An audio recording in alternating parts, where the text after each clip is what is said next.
بسم اللہ الرحمن الرحیم۔ ناظرین کرام، آج 19ویں پارے کا خلاصہ آپ کی خدمت میں پیش کیا جائے گا۔ اللہ رب العزت ارشاد فرماتے ہیں وقال الذین لا یرجون لقاءنا لولا انزل علینا الملائکۃ او نرى ربنا،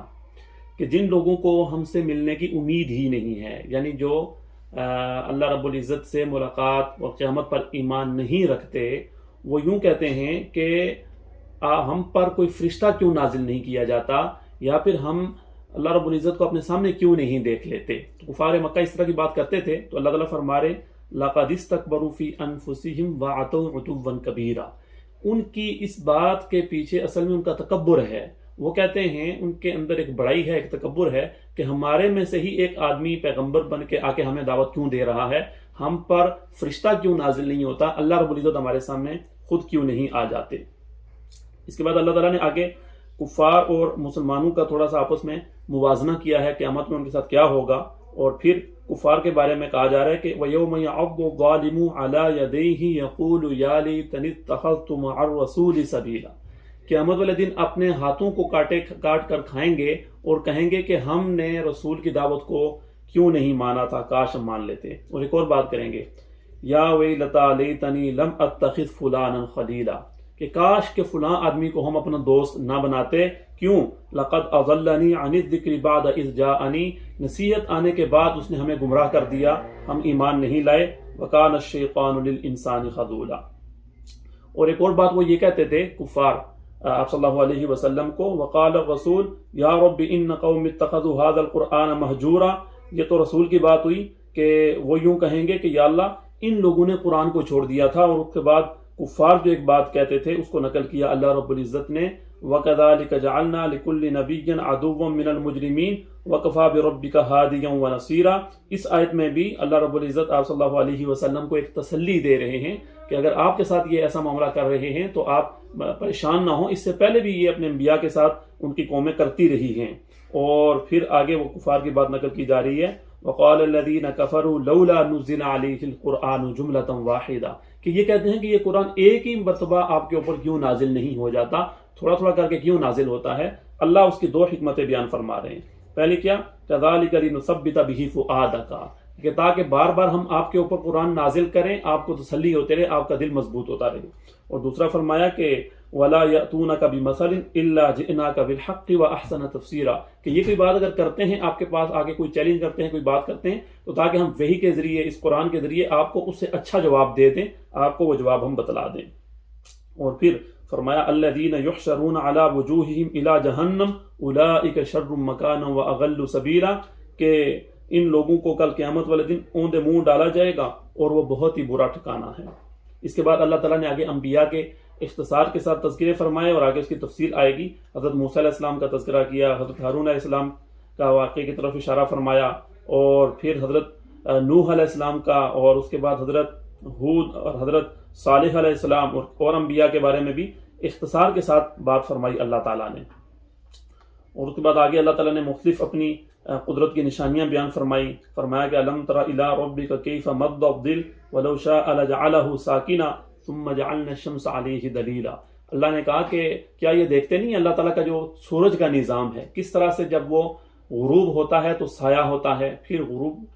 سورج چڑھتا ہے اور آہستہ آہستہ سایہ ختم ہونا شروع ہو جاتا ہے، روشنی آ جاتی ہے، پھر شام کو سورج غروب ہوتا ہے تو آہستہ سے دوبارہ اندھیرا آ جاتا ہے، سایہ آ جاتا ہے۔ یہ اللہ کا ایک نظام ہے۔ اگر صرف اور صرف دھوپ ہو تو پھر بھی گزارا نہ ہو، اور صرف اگر تاریکی ہو، سایہ ہو، تو پھر بھی انسان مشکل میں پڑ جائے، تو یہ اللہ اپنی ایک قدرت بیان فرما رہے ہیں۔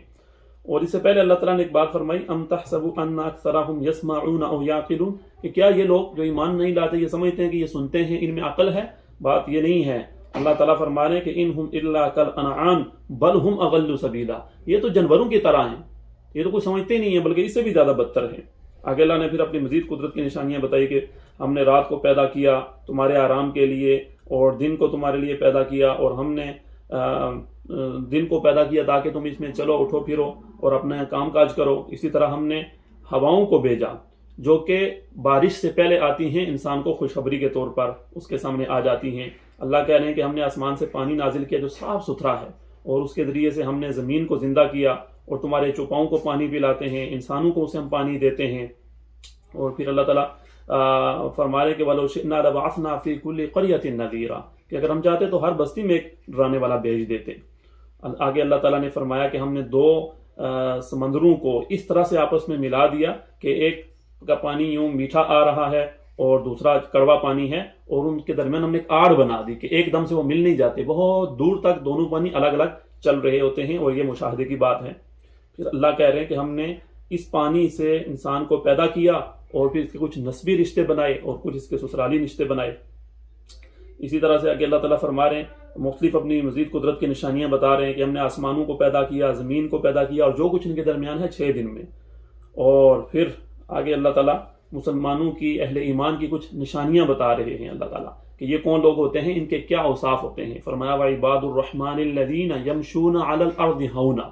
کہ یہ بڑے وقار کے ساتھ اور بڑی عاجزی کے ساتھ چلتے ہیں۔ اور کیا ہوتا ہے وَإِذَا خَاطَبَهُمُ الْجَاهِلُونَ قَالُوا سَلَامًا، جاہل لوگ اگر ان سے الجھتے ہیں تو یہ واپس الجھتے نہیں ہیں، بلکہ نرمی کے ساتھ اچھی بات کر کے آگے نکل جاتے ہیں۔ اور فرمایا کہ یہ اپنے رب کے سامنے سجدہ ریز ہوتے ہیں، قیام کرتے ہیں، اور اللہ تعالیٰ سے دعا مانگتے ہیں کہ ہم سے یا اللہ جہنم کے عذاب کو دور فرما دے۔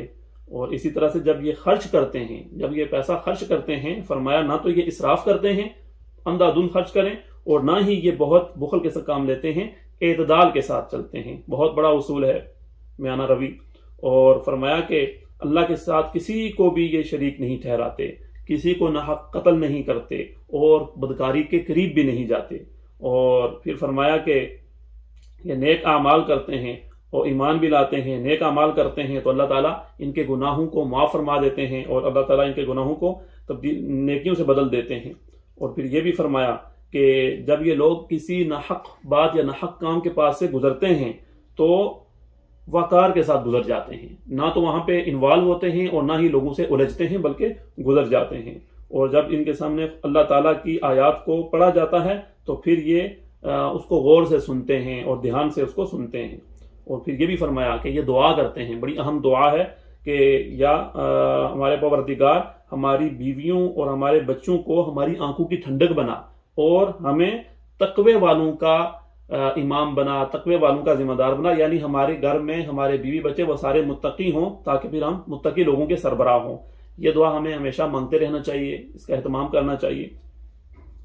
اور اس کے بعد آگے سورہ شعراء شروع ہوتی ہے۔ سورہ شعراء میں اللہ تعالیٰ نے مختلف انبیاء کے تذکرے کیے ہیں کہ کس طرح سے انہوں نے اپنی اقوام کو اللہ کی طرف بلایا، اور کس طرح سے ان کی اقوام نے جب ان کو جھٹلایا تو ان پر اللہ کے عذاب نازل ہوئے۔ اور پھر جو کہ کفار آپ صلی اللہ علیہ وسلم کو کاہن، مجنون، شاعر کہتے تھے، تو اللہ نے اس کی بھی آگے جا کے وضاحت کر دی کہ یہ شعراء کیا ہوتے ہیں، مجنون لوگ کیسے ہوتے ہیں۔ آپ صلی اللہ علیہ وسلم ایسے نہیں ہیں۔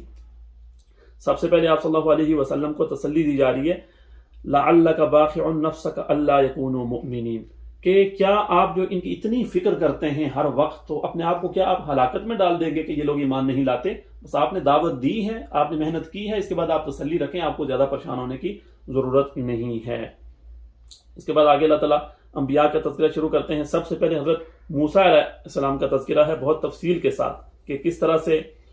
وہ اللہ تعالیٰ نے جب ان کی ذمہ داری لگائی کہ آپ نے فرعون کے پاس جانا ہے، بنی اسرائیل کے پاس جانا ہے، تو سب سے پہلے حضرت موسیٰ علیہ السلام نے اپنا عذر بیان فرمایا اور کہا کہ کیونکہ حضرت موسیٰ علیہ السلام کی زبان میں ذرا لکنت تھی، تو کہا کہ یہ لوگ میری بات نہیں مانیں گے تو آپ میرے ساتھ میرے بھائی کو بھیج دیں۔ اللہ تعالیٰ نے پھر حضرت موسیٰ علیہ السلام کے ساتھ حضرت ہارون علیہ السلام کو بھی ان کا نائب بنایا، اور پھر ان کو کہا کہ آپ لوگ جائیں، دعوت دیں، لوگ آپ کی بات سنیں گے، اور فرعون کو جا کے کہیں کہ وہ اپنے کاموں سے باز آئے اور بنی اسرائیل کو تمہارے ساتھ بھیج دے، کیونکہ بنی اسرائیل کو اس نے اپنا غلام بنایا ہوا تھا۔ اب جب یہ فرعون کے پاس گئے، یہ واقعہ پہلے بھی آ چکا ہے اور آئندہ بھی تفصیل سے آئے گا، کہ جب یہ فرعون کے پاس گئے اور جا کے اس کو کہا کہ بھائی میں اللہ کا پیغمبر ہوں اور اس قوم کو تم نے جو غلام بنایا ہوا ہے اس کو چھوڑ دو، اور اس کو بھی دعوت دی ایمان کی، تو اس نے کہا کوئی نشانی لائیں، تو آپ نے 2 نشانیاں دکھائیں۔ ایک تو آپ نے اپنا اژدہا جو تھا، اپنا جو عصا تھا وہ جب پھینکا تو وہ اژدہا بن گیا، اور دوسرا آپ نے اپنا ہاتھ اپنی بغل سے نکالا تو وہ چمکنا شروع ہو گیا، اور کہا کہ یہ اللہ کی طرف سے نشانیاں ہیں۔ تو اب وہ ماننے کے بجائے کہنے لگا نہیں یہ تو جادو ہے، اور اپنے جو اس کے وزراء اور مشیران تھے انہوں نے کہا کہ یہ جادو ہے، اس کا مقابلہ جادو سے ہی کرنا چاہیے۔ پھر انہوں نے جادوگروں کو بلایا، آگے تفصیل سے ہے، اور آ کے مقابلہ جب ہوا تو حضرت موسیٰ علیہ السلام نے کہا کہ ٹھیک ہے آپ اپنا دکھائیں جو بھی آپ کا کچھ کام کاج ہے۔ تو انہوں نے اپنی رسیاں وغیرہ پھینکی اور لوگوں کو وہ سانپ نظر آنا شروع ہو گئی، لیکن موسیٰ علیہ السلام نے اللہ کے حکم سے اپنا عصا پھینکا اور وہ بڑا اژدہا بن گیا اور ساری رسیوں کو اور سارے سانپوں کو نگل گیا۔ تو جادوگروں کو پتہ چل گیا کہ یہ جو موسیٰ علیہ السلام کر رہے ہیں یہ جادو نہیں ہے، یہ حقیقت ہے، تو وہ سارے ایمان لے آئے۔ اور پھر فرعون نے ان کو دھمکی دی کہ میں تمہارے ہاتھ پاؤں کاٹ ڈالوں گا، لیکن انہوں نے کہا کوئی بات نہیں، اب ہمیں حق بات پہنچ چکی ہے، اب ہم مان کر ہی رہیں گے۔ اور اس کے بعد پھر آگے دوسرا واقعہ شروع ہوتا ہے کہ جب حضرت موسیٰ علیہ السلام کو اللہ تعالیٰ نے حکم دیا کہ اب بنی اسرائیل کو لے کے یہاں سے نکل جائیں، اور جب وہ نکلے تو پھر پیچھے فرعون نے اپنے لوگوں کے ساتھ ان کا پیچھا کیا اور سمندر کے قریب جب پہنچے اور وہ ڈر گئے بنی اسرائیل اور کہنے لگے کہ اب تو ہم مارے جائیں گے۔ فَأَخْرَجْنَاهُم مِّن جَنَّاتٍ وَعُيُونٍ، اور آگے انہوں نے کہا فَلَمَّا تَرَاءَ الْجَمْعَانِ قَالَ أَصْحَابُ مُوسَىٰ إِنَّا لَمُدْرَكُونَ، اب تو ہم بنی اسرائیل نے کہا مارے جائیں گے، آگے سمندر ہے اور پیچھے فرعون ہے، لیکن موسیٰ علیہ السلام نے فرمایا کلا، قال کلا، ہرگز نہیں، ان معی ربی سیہدین، ہمارا رب ہمارے ساتھ ہے، وہ ہمیں راہ دکھائے گا۔ اور پھر حضرت موسیٰ علیہ السلام کو اللہ تعالیٰ نے فرمایا کہ آپ اس کے اوپر اپنی لاٹھی ماریے، اور پھر وہاں سے رستے بن گئے، وہ یوں ہی پار نکلے، پیچھے فرعون اس پانی میں داخل ہوا اور غرق ہو گیا۔ اللہ تعالیٰ فرما رہے ہیں کہ ہم نے موسیٰ اور ان کے ساتھیوں کو اس سے نجات دی اور فرعون کو ہم نے غرق کیا۔ اس کے بعد حضرت ابراہیم علیہ السلام کا واقعہ اللہ تعالیٰ تفصیل کے ساتھ بیان فرماتے ہیں، کس طرح سے اپنی قوم کو انہوں نے دعوت دی اور کہا کہ بت پرستی کو چھوڑو، اللہ کی طرف آؤ، اور انہوں نے پھر بات نہیں مانی اور پھر جو ان کا انجام ہوا سو ہوا۔ اس کے بعد آگے حضرت نوح علیہ السلام کا واقعہ شروع ہوتا ہے، پہلے بھی آ چکا ہے، آگے بھی تفصیل کے ساتھ شاید دوبارہ آئے گا۔ اپنی قوم کو دعوت دی، بہت لمبا عرصہ ان کو دعوت دی، لیکن انہوں نے جب قبول کرنے سے انکار کیا، اللہ نے پھر آپ کو کہا کہ کشتی بنائیے، جب کشتی بنائی اور کہا کہ ایمان والوں کو اس میں سوار کیجیے، اور باقی لوگ سارے طوفان میں غرق ہو گئے۔ اس کے بعد آگے حضرت ہود علیہ السلام کا اللہ تعالیٰ نے واقعہ بیان فرمایا، انہوں نے بھی اپنی قوم کو دعوت دی اور ان کو کہا کہ بت پرستی کو چھوڑو اور اللہ تعالیٰ کی عبادت کرو اور غلط کاموں کو سے باز آ جاؤ، لیکن انہوں نے بھی جب نہیں مانا، فَكَذَّبُوهُ فَأَهْلَكْنَاهُمْ، اللہ کہتے ہیں ہم نے ان کو بھی غرق کر دیا۔ اس کے بعد حضرت صالح علیہ السلام کا اللہ نے تذکرہ فرمایا، انہوں نے بھی اپنی قوم کو یہی دعوت دی کہ بت پرستی اور شرک چھوڑو، اللہ تعالیٰ کی طرف متوجہ ہو جاؤ، ایمان لے آؤ، لیکن جب انہوں نے نہیں مانا، حضرت انہوں نے ایک معجزہ مانگا تھا، اور حضرت صالح علیہ السلام نے ایک اونٹنی ان کے سامنے اللہ کے حکم سے کھڑی کی تھی، پہاڑ سے وہ نکلی تھی، اور کہا تھا کہ قال هذه ناقۃ اللہ شرب ولکم شرب یوم معلوم ولا تمسوها بسوء فیاخذکم عذاب یوم عظیم، کہا تھا کہ اس کی اپنی باری ہے پانی پینے کی، چراگاہ میں چرنے کی، اس کو نہیں چھیڑنا، اسے کچھ نہیں کہنا، لیکن انہوں نے کیا کیا کہ اس کی ٹانگیں کاٹ ڈالی اور پھر ان کے اوپر بھی عذاب آیا، سارے غرق ہو گئے۔ پھر حضرت لوط علیہ السلام کی قوم کا تذکرہ ہے، یہ وہ پہلی قوم تھی جس نے مردوں کے ساتھ، یعنی مردوں نے مردوں کے ساتھ بدکاری کرنا شروع کی تھی، اور اللہ تعالیٰ نے ان کو بھی حضرت لوط علیہ السلام کے ذریعے سے دعوت دی کہ اس کام کو چھوڑ دو، لیکن بجائے ماننے کے حضرت لوط علیہ السلام کو کہنے لگے کہ ہم آپ کو نکالیں گے اپنے علاقے سے، آپ ہمیں ان کاموں سے نہیں روک سکتے، اور پھر اللہ تعالیٰ نے پتھروں کی بارش ان پر فرمائی، ان کو بھی غرق کر دیا۔ آگے اللہ تعالیٰ نے مزید انبیاء کا تذکرہ کیا ہے، حضرت شعیب علیہ السلام کی قوم کا ہے، اصحاب الایکہ، کہ حضرت شعیب علیہ السلام نے اپنی قوم کو، ان میں بھی دو مسئلے تھے، ایک وہ بت پرستی کرتے تھے اور دوسرا ناپ تول میں کمی کرتے تھے، آپ نے ان کو دعوت دی اور کہا کہ یہ کام چھوڑو، لیکن انہوں نے آپ کی بات نہیں مانی، اللہ تعالیٰ نے ان کو بھی غرق کر دیا۔ اور اس کے بعد آگے اللہ تعالیٰ نے جس طرح سے شروع میں عرض کیا کہ آپ صلی اللہ علیہ وسلم کو کہتے تھے کفار کہ آپ مجنون ہیں اور شاعر ہیں، تو اللہ تعالیٰ نے اس کی بھی آگے حقیقت بیان فرمائی کہ یہ بات جو کہتے ہیں شاعر، تو شاعر لوگ کون ہوتے ہیں؟ شاعر لوگ تو وہ ہوتے ہیں کہ جو اپنی خواہشات کے پیچھے چلتے ہیں اور ایسے ہی گھومتے پھرتے ہیں وادیوں میں، اور جو وہ کہتے ہیں ویسا کرتے نہیں ہیں، تو شاعر تو وہ ہوتے ہیں۔ لیکن آپ صلی اللہ علیہ وسلم کی زندگی تو تمہارے سامنے ہے، جو کچھ کہتے ہیں وہ ہمیشہ کرتے ہیں، فضول کاموں میں نہیں پڑتے، اور جو ان کا کلام ہے، جو قرآن اللہ نے ان کو دیا ہے، وہ شعر نہیں ہے، تو اس طرح سے ان کی اس بات کو اللہ تعالیٰ نے رد فرمایا۔ اس کے بعد آگے سورہ نمل شروع ہوتی ہے، اور اس میں بھی بنیادی طور پر اللہ تعالیٰ نے حضرت سلیمان علیہ السلام کا واقعہ ذرا تفصیل سے بیان فرمایا ہے، کیونکہ بیچ میں اس کے چونٹی کا بھی تذکرہ آتا ہے، تو اسی سے اس کا نام سورہ نمل ہے، چونٹی کو نمل کہتے ہیں۔ اور اس کے شروع میں اللہ تعالیٰ نے موسیٰ علیہ السلام کا واقعہ بیان فرمایا، جو پہلے بھی آیا ہے، آگے بھی آئے گا۔ اللہ نے جو ان کو شروع میں جب نبوت دی تھی اس کا تذکرہ ہے، اور پھر حضرت سلیمان علیہ السلام کا واقعہ شروع ہوتا ہے۔ اللہ تعالیٰ کہتے ہیں کہ حضرت داؤد علیہ السلام کے وارث حضرت سلیمان علیہ السلام بنے، اور ان کو ہم نے بڑی زبردست حکومت دی تھی، اور جن بھی ان کے تابع تھے اور پرندے بھی ان کے تابع تھے، اور ہوائیں اللہ تعالیٰ نے ان کے لیے مسخر کر دی تھی اور وہ چلتے تھے، اور پھر چونٹی کا تذکرہ بھی ہے کہ جب وہ ایک جگہ سے جا رہے تھے حضرت سلیمان علیہ السلام اپنے لوگوں کے ساتھ، تو ایک چونٹی نے کہا اپنے باقی اپنے چونٹیوں کو کہ آپ لوگ ذرا اپنے اپنی بلوں میں چلی جائیں، ایسا نہ ہو کہ حضرت سلیمان علیہ السلام اور ان کا جو لشکر ہے وہ تم لوگوں کو روند ڈالے اور انہیں اس کا اندازہ نہ ہو۔ تو پھر اس پر اللہ کا شکر ادا کیا حضرت سلیمان علیہ السلام نے کہ اللہ تو نے مجھ پر اتنی بڑی نعمت مجھے عطا کی ہے، اور اپنے لیے دعا بھی مانگی۔ اور یہاں پہ پھر ایک اور واقعہ ہے ہدہد کا، چونکہ پرندے بھی ان کے تابع تھے، اور ایک دفعہ انہوں نے دیکھا کہ ہدہد نہیں ہے، باقیوں کو طلب کیا اور پھر کہا کہ ہدہد کدھر ہے بھائی، اسے بلایا جائے، یا تو کوئی عذر بیان کرے کہ وہ کیوں نہیں آیا یا پھر اسے سزا ملے گی۔ تو اس نے آگے کہا کہ اصل میں گیا تھا میں، اور میں نے دیکھا ایک عورت ہے اور اس کی وہاں بادشاہت ہے اور لوگ اس کو سجدہ کرتے ہیں، اور یعنی بت پرست لوگ ہیں وہاں پہ، اور وہ لوگ سورج کو سجدہ کرتے ہیں، سورج کی عبادت کرتے ہیں، اور شیطان نے ان کو گمراہ کیا ہوا ہے۔ یہ ساری اس نے سٹوری بتائی کہ وہاں پہ قوم ہے۔ تو حضرت سلیمان علیہ السلام نے کہا ٹھیک ہے، پھر آپ نے اس کی طرح ایک خط بھیجا، اور اس خط میں آپ نے لکھا انہ من سلیمان وانہ بسم اللہ الرحمن الرحیم اللہ تعلوا علی واتونی مسلمین، ہماری مخالفت نہ کرو، آپ لوگ اطاعت ہماری کرو اور ہمارے پاس آ جاؤ۔ اور پھر ان کو کہا بھی کہ اگر آپ ایسا نہیں کریں گے تو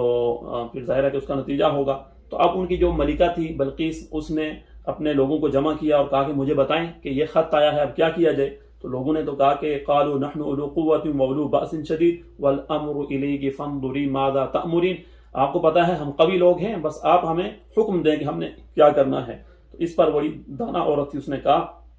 ان الملوک اذا دخلوا قریۃ افسدوها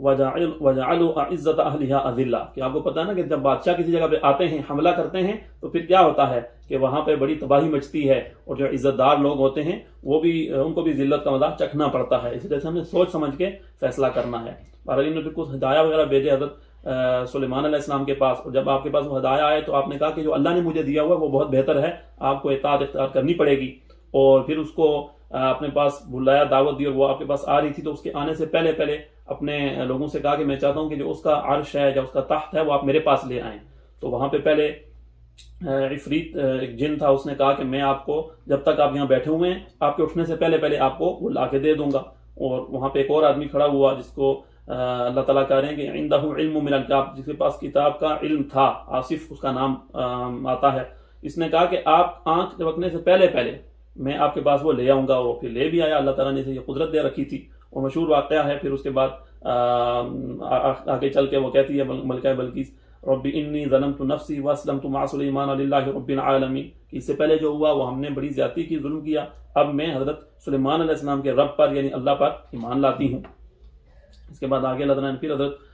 صالح علیہ السلام کی قوم کا تذکرہ کیا، اور آگے آخر میں جا کے حضرت لوط علیہ السلام کی قوم کا دوبارہ سے تذکرہ کیا کہ کس طرح سے انہوں نے جب نہیں مانا تو پھر ان پر اللہ تعالیٰ کا عذاب نازل ہوا۔ اس کے ساتھ ہی یہ پارہ مکمل ہوتا ہے۔ اللہ تعالیٰ سے دعا ہے جو کچھ کہا اللہ تعالیٰ